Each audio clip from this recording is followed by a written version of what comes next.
Oh, today I have Daniel Kelly with me. Welcome, my friend. It's we've been waiting for this. We've been waiting for this. How are you? Hey Jose, thanks for having me on the show. I'm delighted to be here. Excited to talk with you today. It's great to see you, man. I see you have a new haircut. Oh yeah, gotta be the alpha male. Just kidding. Yeah, new, You need a bigger beard, though. exactly. Bigger beard and shorter hair. That's what we're going for. Yeah, yeah. You could also like shave your head. You know something about shaving your head that you need to have a beard to have a shaved head. It doesn't work otherwise. It helps. It helps. Certain people can pull it off, but not many people without the beard, I think. Yeah, yeah. I have many friends that are going bald, and dude, it's depressing to them. It's just like it's funny because they have like some strings of hair, and they just like try to to cover the head with the strings of hair. It's really funny, and this brings me right back to a topic that you're an expert on, testosterone. Because it's well known that testosterone, well, is it's part of the reason of why men go bald, you know? And there's so much misinformation about testosterone. And you just wrote a book about it called Optimize Under 35, in which you talk about testosterone, the benefits of testosterone, how can you better your life, optimizing your body, and how can that lead you to wealth. So let's talk about that. What, in your opinion, which are the misconceptions about having, let's say, a high testosterone? So I'm glad that you brought up that point about baldness and men being. It's funny. I've done a few podcasts in the past few days, and one of the topics that came up was does testosterone lead to baldness? And I've written about this in the past, and I wrote about it in my book. And it's funny that men get really vain about their hair, and like they try to, if they start losing hair, they're like, oh, they try to cover it up, and they're worried what people think about it, and they think, oh my God, women aren't going to find me attractive if I have like less hair. But at the end of the day, this is how I see it. Like if you have like a little bit of hair and your body, you don't look after your body and you look like shit and you're weak, then it doesn't matter how much hair you've got. But if you look after your body and you have a nice physique, I'm not saying, you don't have to be a jacked bodybuilder, but if you're athletic, reasonably looking, and you're a confident guy, then it doesn't matter if you go bald. But so many guys are like, oh my God, I'm losing my hair. So when it comes to testosterone, actually, androgenic alopecia is a technical name for it. Male baldness is genetic. So testosterone, if you take exogenous, that means pharmaceutical or external testosterone, inject it and put it in your body, then it may speed up the process, but it's not testosterone that does it. You have to be genetically predisposed to it. So I've been on testosterone almost 4 years, and you can see I don't have a problem with hair loss, but so many guys, when they come to me and ask me about testosterone, they're scared about, oh, I'm going to lose my hair. I'm like, and again, I say, like, look at guys like Vin Diesel or Daniel Craig. They don't have much hair, but do you think that bothers them? No, because I don't think so. they're in good shape, right? Oh yeah, you could say, oh, because they're Hollywood actors, but maybe they got to Hollywood actors as well. Part of it was because they looked after their bodies. So that's one misconception. Another one is that I don't necessarily like the term high testosterone. To be honest with you, I like the term optimal levels of testosterone, and that means the number for me is kind of secondary. It's how you feel. If you feel good in yourself and your health is good, then that's the most important thing. So I like these, I've seen you write on Twitter before. It's like these arguments between low and high T. It's nonsense. And when someone says, oh, I'm high testosterone, you're not, because I've never heard a man who takes testosterone or is in good health ever describe himself as high T. Complete nonsense. So back to the misinformation. Testosterone makes you, and I've got an entire chapter in my book about the myths about testosterone and what it does to you. So one myth is that it makes you aggressive or violent, or like some rampaging guy who goes through the streets and wants to beat people up. Not the case. If anything, and there's plenty of scientific evidence to demonstrate it. I won't go into the studies and stuff, plenty in my book, but the fact is that when you're imbalanced and you have low testosterone, among other things, you are a little bitch. That's it's the truth. Like, guys, you get these days, I think you probably see this as well, and Twitter is commonplace for it. You get a lot of people who are very passive aggressive and try and like bitch and stuff and like try to stab you in the back. And I would say that's a direct result. It's many things, but one of it is a result of having low testosterone. And when you are balanced, optimal in your testosterone level, you feel a lot calmer, you're a lot more controlled, and you're better in your decision making. So if anything, since I've been on testosterone replacement therapy, I've felt a lot calmer. So it's a big misconception that people think that you're aggressive and out of control. The thing that I always say is, if you were a dick before you take testosterone, you'll be a dick afterwards. So it doesn't change your personality, you know. And people think that, oh, you just turned into this monster. It's not true. It makes you more of a man. That's what now, and we'll get into this later. Not testosterone is not for everyone. Taking testosterone, in fact, I advocate that people try to optimize it naturally through diet and lifestyle changes. Yes. And taking testosterone is a last resort. But if you do have to take it, it's not going to be detrimental. And I think the final misconception is that a lot of guys worry about is probably that it causes prostate cancer or testosterone, or that somehow a hormone that's produced by your body is somehow bad for you. Well, whether it's bad for your prostate, whether it's bad for your heart, how the hell can something that's manufactured in your own body and you take it, let's say you take a bioidentical, which is similar, okay, it's not made in your body, but it's the same, or whether it's produced in your own body, how the hell can that be bad for you? Can someone please tell me how on earth that can be bad for you? But, oh, testosterone is really bad and studies show that testosterone causes prostate cancer. Nonsense. Like, I've got a study, I talk about in my book, the idea that testosterone causes prostate cancer is from one study in the 1940s of two men. Both were castrated, both were given testosterone, and one developed prostate cancer. Hardly fucking. It's funny how those are the, let's say, the studies that get all the attention on the media. You know, to me, it's such a misinformation campaign, and it's just damaging the culture. It's damaging man, because like blaming something that as a man we produce, our body produce, blaming that on aggressiveness, on being volatile and being like a dick, it's such a corrosive idea. And it's plain stupidity, you know. And day after day, I see more news telling that having a balanced testosterone level actually helps men to, as you said, to level their, let's say, their mind, their tone also, and also how they feel, also depression. I've read something about that having a low testosterone level as a man contributes and developing depression. Now, I'm talking without actually being a doctor or being knowledgeable in the testosterone, let's say, field, but I would like you to clarify if this idea is true. Is it true that as a man, if you have low testosterone, it could lead to depression? Is that something that's real? 100%. So I've got a chapter in my book which is called The Power of Testosterone, and I talk about the main narrative, overarching narrative of my book is that why it's only one hormone, but it's so powerful. It's like the fuel for your, it's like a fuel in your engine as a man, and it has such a positive, it has a dramatic impact on your cardiovascular health, your mood, the way you feel, your sexual function, your muscle mass, your immune system. So it has a huge effect on the whole of your body. And if that is out, if your hormones are, as I say, if your hormones are in the gutter, you're going to feel like shit. So speaking from experience, a few years ago when I went through this, I was going to the gym 3 times a week, training, not really getting results, couldn't put on any muscle mass. I was training really hard. I was eating right. I wasn't smoking, wasn't drinking alcohol. Still couldn't make any results in the gym. And I would feel very anxious all the time, quite depressed, to be honest. I just felt like quite miserable, and I couldn't figure out why. It was just like a big black cloud. It was all over my head the whole day long, and I was just like, and it was like I didn't really have any enjoyment in life.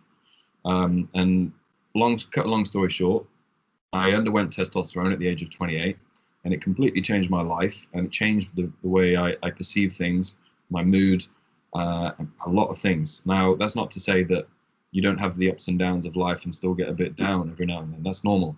That's part of life. But for the most part, you feel even. You don't have these peaks and valleys that people tend to have when they have low testosterone, because it can definitely have a big effect on your overall mood, and your health in general, to be Mm-hmm. honest. And people don't take it seriously, but it's a chronic disease that can affect, is low testosterone has a higher risk of all cause, in medical literature, they call it all cause mortality. So it's close, the chance of you dying from anything is a lot higher if you have low testosterone, including heart disease, cancer, developing diabetes, obesity, and all of those kind of things. So it's not a good thing for a man, but people think, oh, it's not, oh, testosterone is so bad. I tell you what, low testosterone is fucking bad for you. And you said some of the signs of having a low testosterone as a man, like feeling down, the let's say the depressed state, that it can actually not be depression, but it could lead to depression, feeling sad, the peaks and valleys of and the mood swings. Beside those, let's call them, let's say, besides those feelings, what else uh, provokes having a low testosterone? So, yeah, as you mentioned, so anxiety can be one, Mm-hmm. depression, um, things like low muscle mass or inability to make any progress in the gym. Inability, like a lot of people who have low testosterone or hormonal imbalance, they have like a layer of fat on their belly and they can't get rid of it. Like even if they diet really strictly and they eat really well, they struggle to get rid of belly fat. So that's another one. Decreased sex drive, overall just lack of enjoyment of life. So the things that you used to feel passionate or enjoyed, you just feel a bit empty about and don't really care. Apathy, I would say. And yeah, decreased sex drive, lower erection quality, brain fog, lack of ability to focus and concentrate. I think they are the main ones. So you just feel like a shadow of your former self, to be honest. And let's say which life habits leads to having a low testosterone level. Which what? Sorry. Life habits which Okay. daily actions lead to that, because it's something I believe that doesn't happen from one day to another unless you have some weird, let's say, disease. But from my understanding, it seems that some life decisions, some life actions, some things that you eat and do throughout your day adds up into lowering your testosterone. Which are those, let's say, habits and actions and stuff you do that leads to a lower testosterone level? A great question. So I've got a chapter in my book, and it's called "How to Live a Testosterone-Friendly Lifestyle." Mm-hmm. In my experience, the main factors that lead to low testosterone are poor nutrition and poor lifestyle What habits. would you call a poor uh, nutrition? Because from what I understand about poor nutrition, eating high carbs could be poor nutrition. But but a big caveat is what most doctors suggest: living a high carbs diet, which to me it's like, what?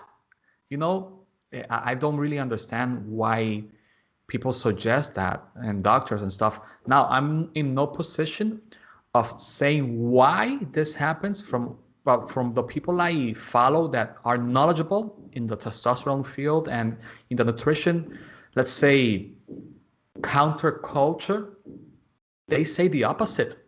The eat less carb and more protein really leads to a better lifestyle. So, in your mind, in your opinion, in your, let's say, what you investigated and what you gathered throughout the last couple of years, what do you mean by a bad diet? It's an excellent question. It requires clarification. So Mm-hmm. I think this is particularly true in the age of the internet, where there's so many people looking at different diets, like carnivore diet, ketogenic diet, low carb diet, paleo diet, and every diet is the new Too best. much information, man. So much information, and it can be quite confusing. Yes. So as far as I'm concerned, I don't believe in living like a monk. I think it's important to enjoy yourself, Thank you. but I think 80% 20 80-20 rule, right? So 80% of your food the vast majority of the stuff that you eat should become from natural sources, real food, right? So that's the basis. So What real is food. real food? So I think Charles Poliquin, which he's a famous, like he's passed away now, sadly, Yeah, he but famous. passed away some months ago. Yeah, so I think he said something like, which if it doesn't grow in the ground, run, swim, or fly, then don't eat it. So I think that's a pretty good definition, to be honest. So So no Doritos, no Cheetos. no, if I'm going to break it down into one sentence, don't eat shit. So if I say what shit is, most people know if it's got a nutrition label on it and you have to look at it, that's usually shit. Like you have to break it down and see how much What fat is about in. orange juice and Snapple? Well, there's these things. In fact, if we're going to talk about that, like there's these things that people think are healthy, like these healthy drinks, and they're full of sugar, and people don't realize Yes, the market is yes. healthy. But at the end of the day, the biggest problem that leads to low testosterone is the consumption of processed carbohydrates. So cereal, bread, anything with sugar in What it. about pasta? I love pasta, man. Pastas are, I don't like pasta because it's got wheat. It's made from wheat, right? So it's got gluten in it. And gluten for most people is not really good. It's not good for your stomach and it's not good for your digestion. Wheat enlarges your stomach. Gluten usually leads to some kind of like autoimmune disorders. So I don't think it's very good. And that can downstream, without getting too complicated, that can lead to things like low testosterone eventually, right? Now, that's You not to know, say, you are persona non grata in Italy. yeah, well, I was just about to say, so like Italians, look at Italians and like their diet, their overall diet is pretty fucking good, right? It's a Mediterranean diet. So Yes. not for me to say pasta by itself is terrible. Absolutely not. But in conjunction with a Western diet, it's pretty bad. If you see what I mean, that's the distinction. So, in the grand scheme of things, is it that bad? No. But if you were going to optimize and try and, because a lot of people suffer from autoimmune disorders, which are brought on by things like gluten. So if you're going to optimize and try and be the healthiest possible you, do I think wheat is great? Not really. Most people would do well to eliminate bread and gluten. You know, now that we're talking about autoimmune disorders, I don't know if what I'm going to tell you is related to that, but I'll just give you a personal example. So, for example, I love eating Pop Tarts. It's really good. At least it tastes good. It's bad for your health, but it's good. For example, I ate yesterday. I ate some Pop Tarts. It's been long since I ate something, but you know, something funny happens when I stop eating those kind of foods, and then I start eating them again, and it's the following: my skin gets sensitive. That's something I've experienced. I have no idea if it's related to the Pop Tart or to the processed food, but I've noticed that when I fix my diet, I start eating things that swim, fly, run, that breathe, you know. I don't get those feelings in my skin. I don't have that hypersensitivity, let's call it, in my skin. So is that something related to diet? It could be related to diet. Would you agree with that? I have no idea. I'm just telling you what I experience. So what happens to your skin is usually when you get things like that, it's usually just an indicator because your skin is your body is trying to detoxify itself. So Mm-hmm. in the skin. So if you put toxins inside of your body, then often it will come out in your skin. So if you'll find that people who eat a lot of crap, their skin is not always the best. They've got problems with their face, or people who drink a lot of alcohol, for example, their face is very flushed and red. So because they've got lots of their body is struggling to deal with all the toxins that's in the body. So is it necessarily diet related? Could be stress. I mean, I don't know all the everything that's gone No, into. I live a stressless life, man. I'm living the dream right now. Okay. So Then, I don't. If I want to stay sleeping all day, I can. I won't lose a cent if I stay sleeping for a week or two or three. So it's not stress related because I'm not living a stressful life right now. So for example, I'm talking with you right now, and after I stop recording, I'll just do whatever I feel like doing. So because I'm in a really great position of doing that. So I don't think it's stress related, at least in my experience, in my current situation. So from what I can gather from your words, is that it could be something related to the food I ingest. You know, the toxins, the whole amount of shit that those kind of foods have inside of them. So, for example, besides, let's say, let's like the sensitivity, are there any other, let's say, symptoms that you could experience when you eat a lot of crap besides the skin sensitivity and the mood swings and the brain fog, which I hate. I had those 2 or 3 years ago, and they suck. But which other symptoms can be related to diet and to low testosterone, of course? Yeah, so I'll finish answering your question about what other lifestyle factors can lead to low Oh, testosterone. sorry, yeah. So, so we get so people understand. So the diet, and I'll address your second question as well in a second. So diet, lifestyle factors. What do I mean by lifestyle factors? It's chronic stress. That's a big one. Lack of sleep. So sleep deficiency is a massive one because these days most people think that sleep is optional. So getting 3 or 4 hours of sleep a night, I guarantee you will have low testosterone. You feel like shit. So that's a big one. And also, I've written about this in my book. Sleep deficiency is associated with obesity because it leads to carbohydrate cravings, because it can mess with your hormones that regulate your appetite. So like ghrelin and leptin. So what happens is it releases more of this appetite stimulating hormone when you don't have enough sleep. So you want to search for cereal and other crap to eat because you haven't had enough sleep. Then you get fat. That, that explains a lot of things. Yeah, so it's like a vicious circle like that. And so I would say the main one, diet, stress, and lack of sleep. So these are the big ones that are lifestyle wise. Now, back to your previous question, which is about like what else can you said what else can lead to like the skin condition or in specific? Not skin, but overall, the symptoms that that you may experience for having low testosterone and also having a bad diet, because they are related. Low testosterone is also related with bad diet. Yep, 100%. So both of the things go hand in hand, and this is why one of the other overarching narratives of my book is to lead a testosterone-friendly lifestyle, whether you undergo testosterone replacement therapy or whether you do it naturally. Because people think that if you go on testosterone, it's going to fix everything and you become the Hulk or Superman. It doesn't work like that. If you don't have a lifestyle to support it, it's not going to do shit for you. Oh, so that's why you recommended a couple of minutes ago that it's better to start with fixing your lifestyle, and then if that doesn't work, maybe think about doing the testosterone replacement therapy. Correct, because even then, if you introduce the drug, the hormone, then the benefits, you're going to see the benefits. But if you're really overweight, you've got 30 or 40% body fat, you feel like shit, and you don't exercise, your diet's crap, it's not going to do much for you. Mm-hmm. You know. So, and back to the question is like, eating a poor diet, how's it going to make you feel? Well, it's going to make you feel like very foggy. You're going to have little energy. You're going to feel depressed.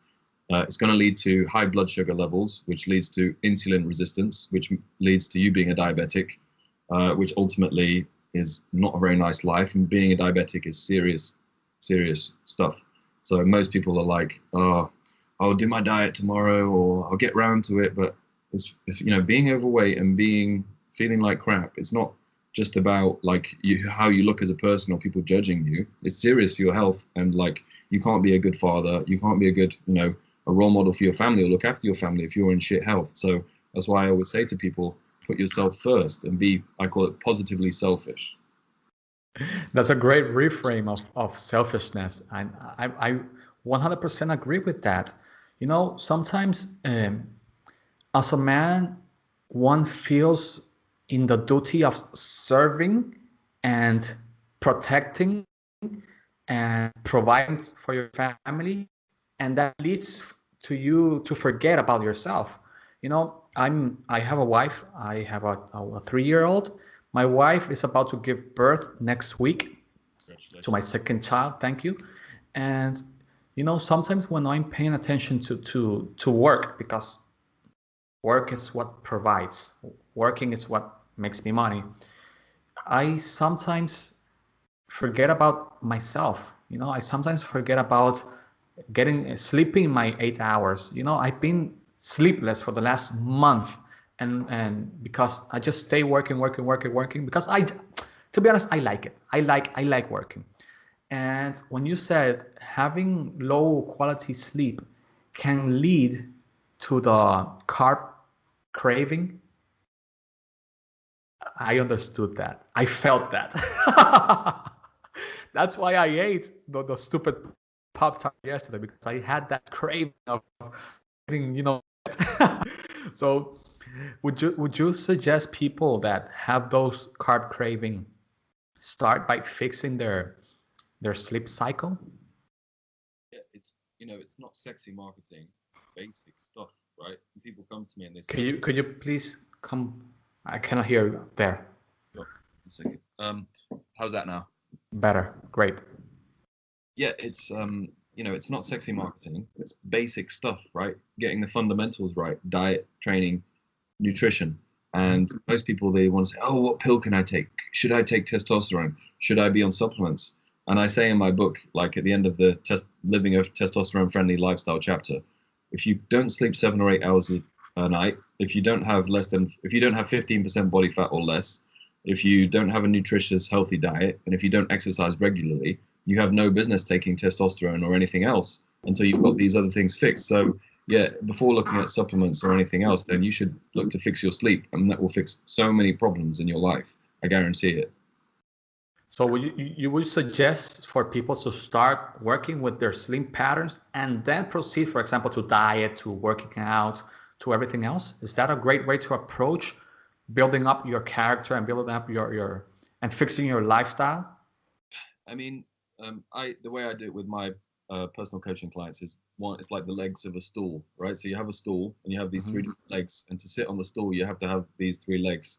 So I see it as like do one bit at a time, looking at your sleep, looking at your training, look at your diet, and you don't have to do them all at once, because that's when you're like, oh, and you get It's overwhelmed. overwhelming. Yeah, try to do one simple thing. If you've not been looking after yourself for a while, try and sleep a little bit more.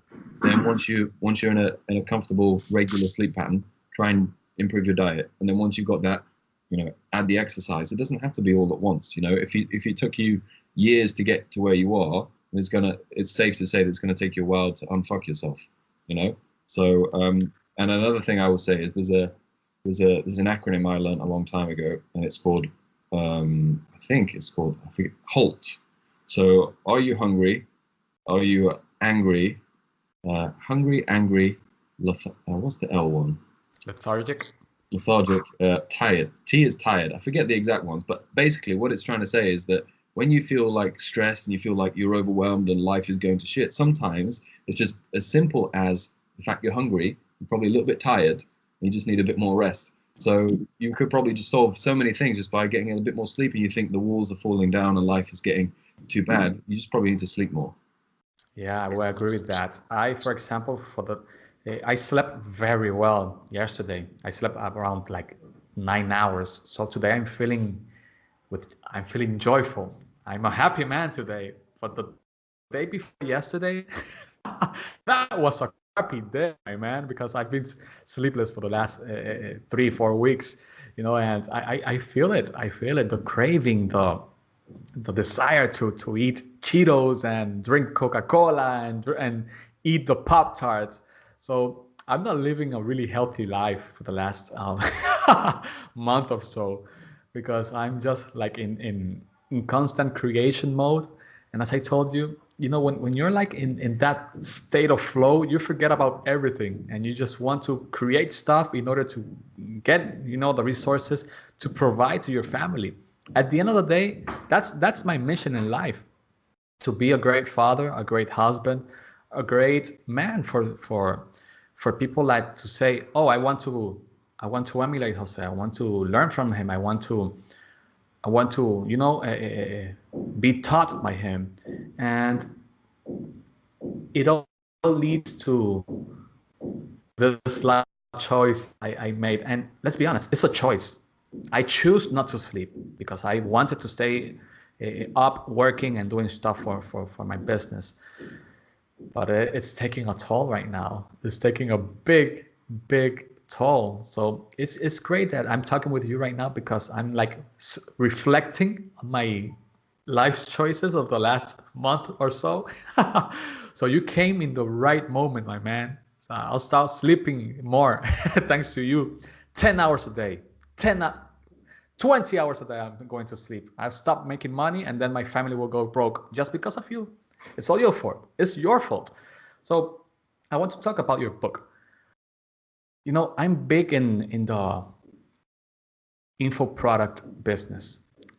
I like selling like physical stuff, but my heart has a big place, a big, let's say, area for products like ebooks, courses, and whatever. What led you to write your book? How did that happen? How did the idea came into your mind? So, I one of my close friends, his name is Jay Campbell. He wrote one of the, I would say, the best books on testosterone replacement therapy. Two books, in fact. Is that like the TRT Bible, something like that? TRT Bible and the TRT Manual. So they're both great books. They're leading books, and in many ways they changed the way that lots of people in the mainstream start to see testosterone. And he kind of lifted the lid, so to speak, and the truth behind testosterone. Fantastic books, and I was part of, like, I helped edit the TOT Bible, so I saw it firsthand, like how good it was, and the science and everything behind it. And I thought, well, it's a great book, fantastic book, great message, but I also wanted to put my own message out there, particularly for younger men. Hence why I optimized under 35, because there wasn't really a resource out there for younger men, because I had so many men coming to me and saying, oh, because I went on testosterone at 28. And they were like, oh, what shall I do? And there's, to be honest, for me, there's a crisis of masculinity, and that stems from the low testosterone. That you go look out on the street and you look at most men, and they're not really men. They're just like, they're not, they're not really there. There's not, you don't see like a man when you look at most men. They're just like, They're like yeah. crunched up, and they don't have, they don't you know, muster the courage to see you in the eye, that kind of stuff. yeah, basic stuff, stuff that probably your grandfather took for granted. It was normal for your grandfather, right? That's how your grandfather acted. But I'm sure he is, because you've talked about him on Twitter, so I'm sure he's that kind of man. But No, that guy is a total G, man. yeah, so this was normal for that generation, but this generation, they've lost this. Like in English, you would say they've lost their mojo. They lost their way. And I wanted to put together a resource for younger. I mean, to be honest, if I've got guys 50s and their 60s that read my book and they get value out of it. If you're a man of any age and you want to improve your health, you'll like my book. But it's aimed more towards younger men, because I feel that younger men are they're a bit lost, and two, there's so much conflicting information on the internet about how to improve your health, particularly testosterone. And I felt like I don't talk about anything that I haven't done myself. So I wrote about it from a personal first-hand experience, as well as interviewing like leading doctors, and with like a lot of research behind it and science backed up behind it. So I felt like, and obviously just from a business standpoint, it helped establish my credibility and authority writing a book, because it took me a fucking year to write the book. So I wanted to put something together that was like really made me stand out. And how do you make the decision of including or not including a study? Because look, it is, I perceive that there is so much nonsense out there, and there is so much research that contradicts other research, and it's really hard to, let's say, know which one is telling the truth, because truth is so, it's hard to know what things are real or not. Yeah. So how do you personally decide which study to include, or which study to believe?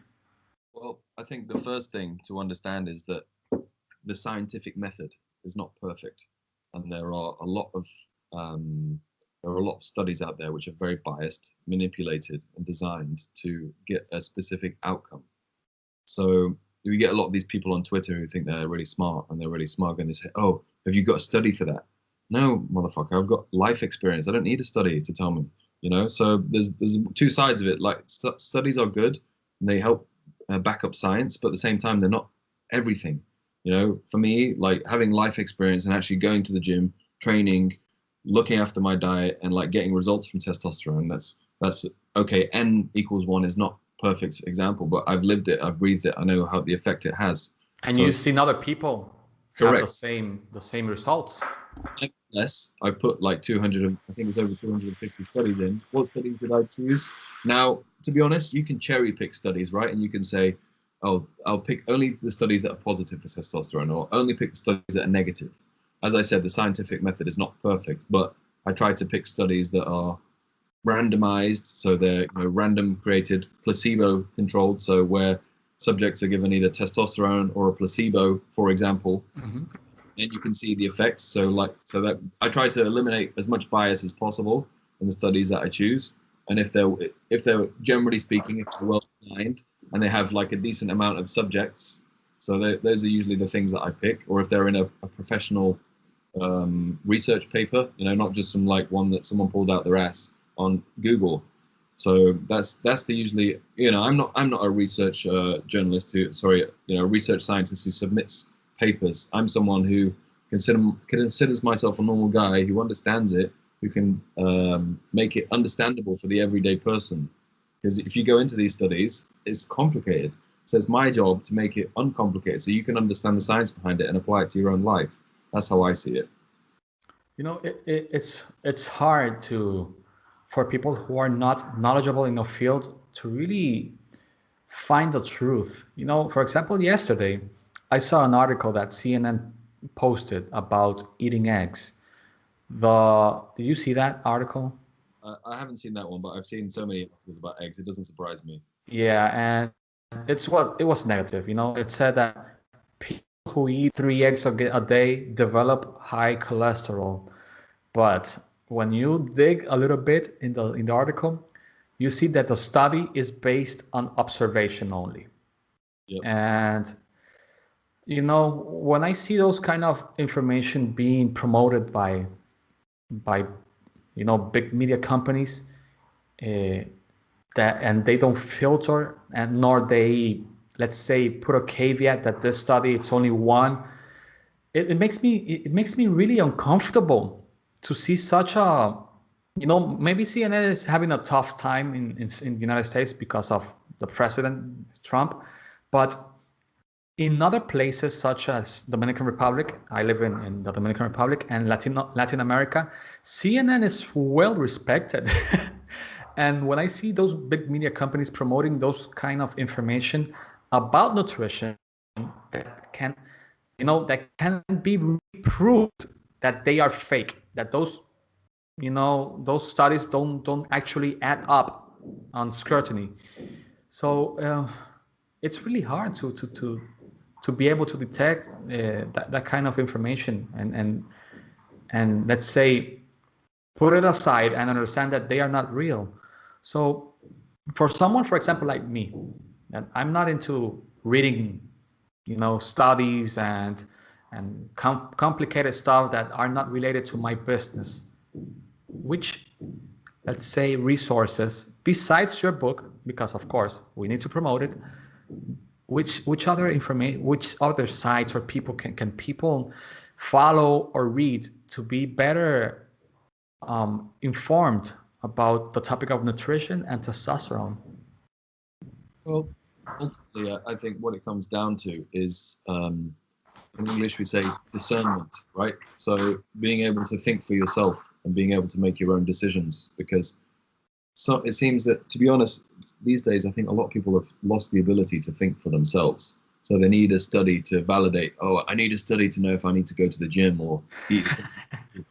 It's like it's almost as if you need an authority or someone to validate your decisions for you because you can't think for yourself. You know what? Like my first instinct is to experiment and try it for myself before I find a study that's. And people just obsess and fixate over studies and study results, and they think it makes them so smart and intelligent, but it doesn't. It doesn't add value to your life. It doesn't add weight on the bar or improve your health if you're just sitting there reading studies all day. You still got to go out and do something or eat the food or prepare the meal. So I think there's a time and place for studies, absolutely, but people have this tendency to fixate on them a little bit, I find. But in regard to your answer for resources, so obviously my book, I think people like Dennis Mangan, they do excellent job of breaking down the science and making it understandable, and Yes. interesting, actually, and interesting. So I would say people like PD Mangan, a great resource. And obviously, like if you invest in books, other books, well, books that have got good reviews on nutrition and take the time to really understand things for yourself. Now, you don't have an expert on a certain subject like I am on testosterone or whatever, but if you have a decent grasp of the basics, it's going to take you a long way, and you're not going to be fooled. This is the key. Like studies, like let's say 3 eggs a day are bad for you because you've made up your mind and you've got a bit of knowledge. You don't be like the read 10 studies a day and be an expert. Just have a bit of basic knowledge, but the difference is read it and have the knowledge, but apply it, and so you actually see how it works. Because one thing having the theory, and there's another thing actually doing it and see what happens in your own life. I agree. I agree. And I bring the egg article because I eat at least 4 eggs every day in the morning, at least. And I feel good eating them, and I don't feel bad. I feel bad when I start eating Cheetos and stuff. I don't eat Cheetos. I'm just joking. But eating, for example, the Pop Tart, that thing's, mm. And for example, this is something I don't like eating vegetables. But eating vegetables is also part of having a great nutrition. So for people like me that don't like to eat vegetables, what do you suggest? So the honest answer is suck it up and. But honestly, I don't particularly like eating vegetables. I eat them because I have to eat them, right? I know if I eat them, it's going to improve my health. It's going to improve my performance in the gym, etc. So that's how I see it. But if you struggle to do it, like I've recommended to some of my clients in the past, is get something like a blender and make like vegetable smoothies, put things like cinnamon in them or like mix them with blueberries. And so you can drink them. Yeah, it's not, you don't cook them and you can drink them raw. At least you're getting them. If you're getting them once or twice a day, that's better than eating no vegetables. I used to have a how do you call this, a juicer or something like that, that you stick the vegetables and it created the juice or whatever. I forgot the name of that machine, but I remember once I added kale to the mix. Oh man, that was a really bad decision. the worst the worst drink I've ever had in my life. I also added celery. Oh man, that's horrible, horrible, horrible stuff. So at the end of the day, if you don't like vegetables, you just need to suck it up and do it, because no one will do it for you. No, at the end of the day, like people think that every piece of food has to fucking taste good. It's not true. Like some food just tastes bitter and it doesn't taste great. So fucking what? It's not the end of the world. You're not like a 6-year-old child who needs to eat chocolate all the time. You know what I mean? It's people like, oh, it doesn't taste good. So what? It's good for you. Just fucking drink it or eat it. You So know, what I find that makes the vegetable taste better is adding a little bit of salt and olive oil. I've read so much great things about olive oil. I've stopped using canola oil. Is that how you call it? The seed related oils. I don't use that anymore in my house. I only use um, olive oil. But good. here's the thing. I also like my the eggs. I like them. How do you call this? Fried. So, oh man, making the switch from fried eggs to more or less fried eggs with the olive oil, it was a tough sale, man. It was a tough sale, but at the end of the day, it's not about the present, it's about the future. So, diet is not about how you feel today, it's about how you're going to feel tomorrow and the day after tomorrow and in a year, and optimizing your hormones, optimizing your life through diet and through exercise, and it's all related to the future. So, you know, when we talk about diet and healthy lifestyle habits, it's not about your current self. It's about your future. It's about the vision that you have for your future. It's about what you desire for the future. And it's really hard for many people to be able to make the jump to better lifestyle choices in regard to diet and exercise. So I want you, yes, you're the expert, to tell me, how does someone who is starting out can start to better their life through health, through exercise and through uh, diet. Besides the sleeping, because we already talked about sleeping, but I want to talk about the hardest part. Actually going to the gym and actually fixing your diet. How do you suggest your clients and people who are starting out to start out? Well, the honest truth is, if you have, in my personal opinion, this is why I do it, right? I believe in coach. I've spent thousands and thousands of dollars on coaches myself. I am a coach myself. I believe if you, I'm sure you agree with this because I know you've got your own courses, right? If you are not an expert in something and someone is, then if you've got the resources and money, pay someone to teach you because they're going to cut your learning curve down.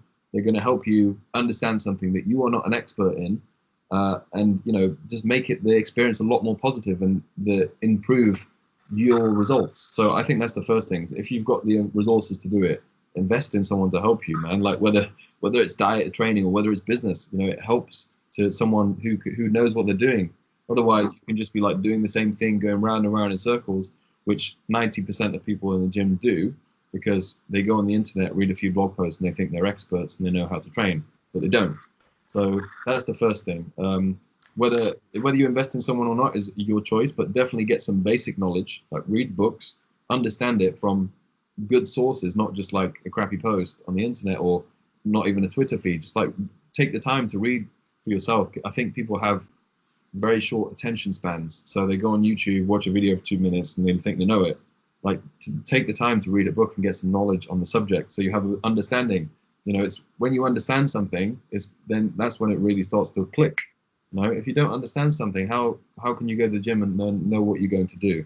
So I think having a base knowledge, whether it's with a coach, educating yourself, is one thing. The second thing I think is to make a mindset shift. So I'm not a massive fan of the word mindset because I think it means so many different things, but I think it comes down to perspective. So that means the way that you look at yourself.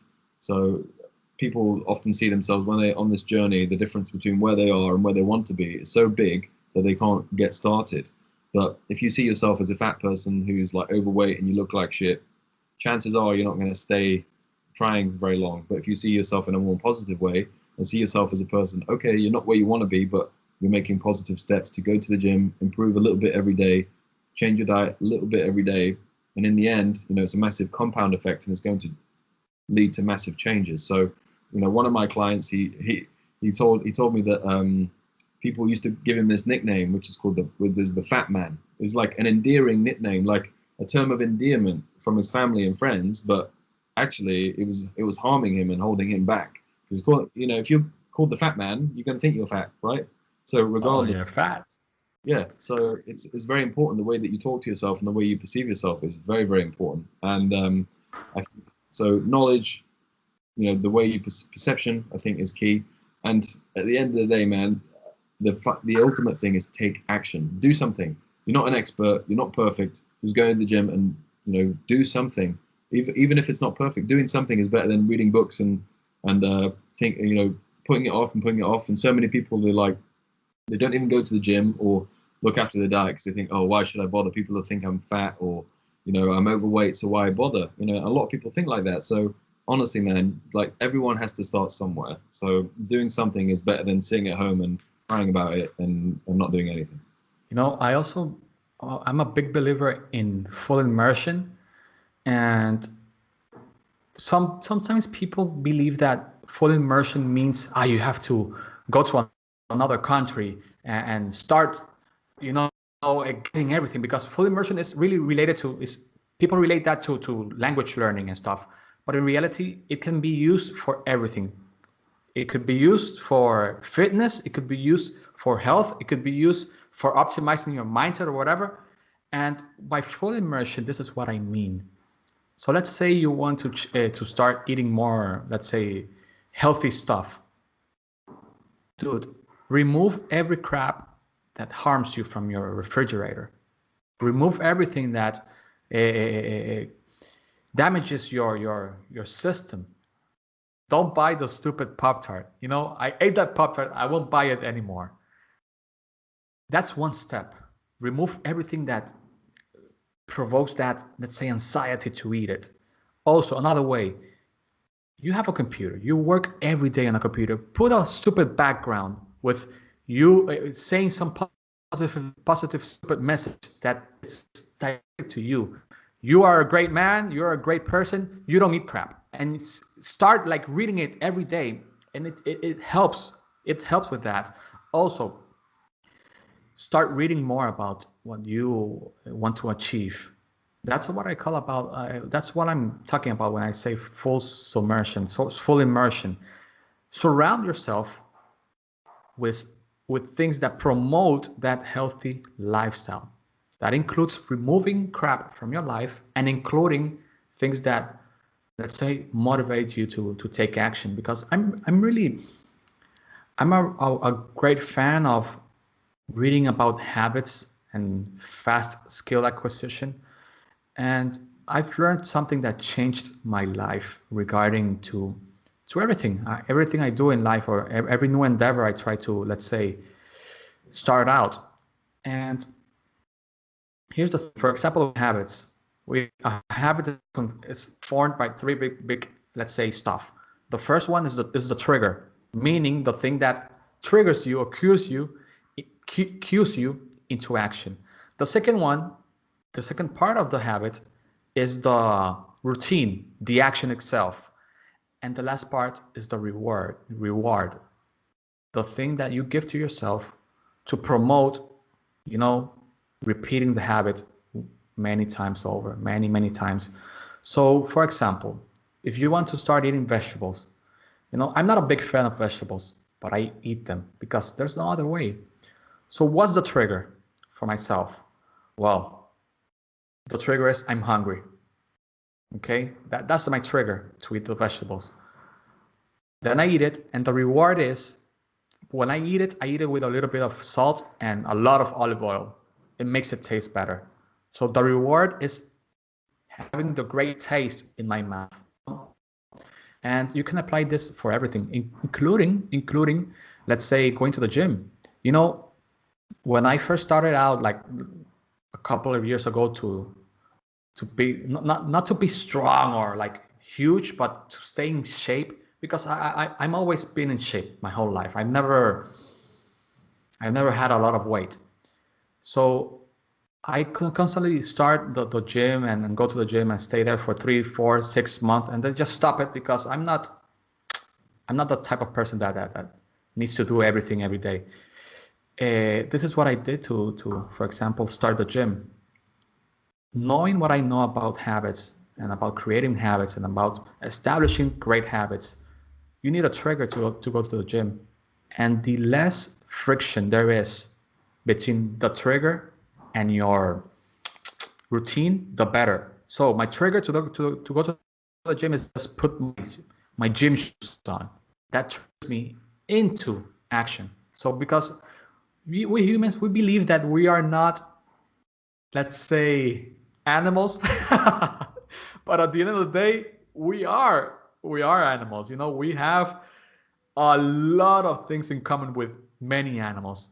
That includes the part of habits and routines and stuff we do. So you trigger yourself into action, and this knowledge of the habit loop, that's the technical name, can be applied to anything in your life. Want to go to the gym? Start with the trigger. What triggers you into action, and what is the reward? So every time I go to the gym, my reward is they have a massage chair. Man, that's awesome. I sit there and just enjoy my free massage. It's a great reward. It's a great reward, and it makes me want to go to the gym the next day. So in my case, I look forward to go to the gym, at least to do some cycling or some crunches, because I know that after let's say the 30, 60 minutes routine, I just sit in my chair, and receive the best massage of the day. So that's a great way to approach any lifestyle changes. Start with a trigger, then establish the routine, and then always, always, always have a reward. Going to the gym, the reward could be the the, the massaging chair or uh, a drink, uh, a protein shake. That could be a reward. Buy the best protein shake, the one that you like the most, that the one that when you drink it, you say, "Damn, this thing is good," and you will start looking forward to that protein shake. And then you're going to crave going to the gym because you want that protein shake. Now, here's the deal. Only drink the protein shake when you go to the gym. Don't break the reward. That reward is only going to the gym. So, that's something that has helped me with all the habits I have. It has helped me in my lifestyle changes and stuff. Sometimes I'm not perfect. I drink my Coca-Cola sometimes. I ate the stupid Pop-Tart yesterday because life's life. I won't be the kind of guy that goes full in and I just don't eat that anymore. It's stupid. You need to sometimes break the pattern, you know, and we're almost reaching the hour mark, and I have two or three more questions. You have a little bit more time. Cool. Okay, so I want to talk a little bit more about your book. Where can people find your book? Is it a book, or do you have, or is it an ebook, or is it both? Yeah, it's you can get the hardback, Oh, it's a hardback. or you can get the Kindle version on Amazon. Yep. So it's Awesome. available. I will add the links on the description, by the way. So after you stop hearing the podcast, just go to the description below and download it. It's no affiliate links. It's just everything for my man here. So that's a full disclosure. No money for me, only for him.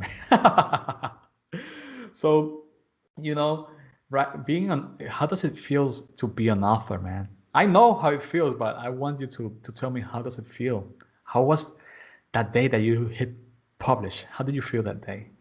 I don't know how you feel, but the whole time I was spent writing this, I thought that I would get to the end and I would feel like amazing and like this author. But it was, to be honest, it was like, yeah, Okay, let me yeah, change the question. The first sale. okay, yeah. I mean, That one. honestly, it's like, yeah, it made it real because I put so much hard work and effort into this book, and I'm really proud of it. It's a fucking great book. I'm not gonna lie, I'm very proud of it. And it felt good, like that. To get sales and people were like messaging me and saying, "Wow, I've read your book and it really helped me. Thank you so much." And the feedback I've got so far has been overwhelmingly 99% positive, 100% actually. They said, "I read it. I love your book, and I read it all in one sitting and stuff." People tell me that, so I'm really pleased because I put a lot of hard work and effort, and it feels good to be, get I guess, just from a selfish ego way, just good to get a bit of recognition, right? So I never wrote the book expecting to get make a massive amount of money from it because I don't think authors necessarily make money. I think from their books. Depends on the book, of course, but yeah, that wasn't my main intention. It was mainly just to kind of get my message out there and kind of establish myself because I'm in a niche where I think it's with training or health and fitness, it can kind of all go into one. So I think establishing myself and separating myself just from a brand recognition point of view, it was important for me to do the book. So, but it does feel good. It feels nice to be an author and be recognized for the work that you do. I'm really into the making money online business. And I suspect that you've made already money online because you sold your book, your ebook, and the physical book. So for someone, for example, who tries to make some, let's say, extra income online, how would you suggest people to start out? You, for example, you offer the I remember like 6 months ago, more or less, you DM'd me telling me that you're offering like a consulting service. I remember that. And that was like the first time we engaged through Twitter, through the DMs. That's why I accepted your this podcast, because we've been talking with each other for 6 months. So how do you, let's say, suggest people to start with their online brand and they making money online, although it's not your field, but still you have some knowledge about that because you've made a brand online and you sold ebooks and you sold your consulting services through Twitter and through the internet. How do you suggest people to start their online business? Well, to be honest, if you've got a big audience, then it might be doing an ebook might even be better than me doing this. Like, to be honest, the royalties that I get from Amazon doing this, not that great. That's just the truth. But It is. me having a hard back, like I can send this to people, and I can. The way I see it is I can use it as leverage to get a bigger audience because I can send copies to people. Like it just makes me more credible because I'm an author, right? So, but if you actually want to make money from it, an ebook, it would probably be a better idea to do things like you've done, like put it on Gumroad, things like that. Because if it's a good book, then it will get traction and you can make money off it, no doubt about it. And I've done it with like my own programs on before as well. So like I think first thing is if it's social media, you don't have to spend any money at all. Is if you've got a unique take and a unique angle on something, whether that's they say it's health, wealth, and relationships. Yeah. So if you've got a unique take on one of these three areas, then people will find it. People are going to find you. There's no doubt about it. You know, if you have a unique personality, unique take, and insight, whether it's people think, oh, it's so saturated. It's not. There's only one. It sounds cliche, but it's true. There's only one you. So if you can bring something which is unique, then you start to get followers. And off the back of that, if you can add value by like bringing out a valuable info product, that's the easiest way because it costs no money and you can put it on Gumroad and Gumroad charge tiny amount to do it. So if you've already got followers, like 1,000 followers, you can start making money and then you can start using that to build an email list, develop a relationship with your audience. And then if you want to sell products off the back of that and do it on your website, go into funnels, all these kind of things, do things that you've done, like have your own like online e-courses, which you've done, you know. So I think there's many ways if you start with one and then build up to other income streams. And I think the way that Russell Brunson says it, right? He's a famous guy who does ClickFunnels. He calls it the value ladder. So in my case, the value ladder might be someone gets to know me through buying my book. They get to know my philosophy. They get to be comfortable and they trust me because they understand what I'm about. And then after that, they may want to buy a training program from me. Or after that, the value ladder is then they want to do some consultations with me. And then whatever it is after that. So it's kind of like have a few different products in your arsenal. But at the end of the day, I think when I first started doing this over a year ago, because I used to work in a job in finance, right? And it was not for me, very unfulfilling. And I realized I wanted to be my own boss.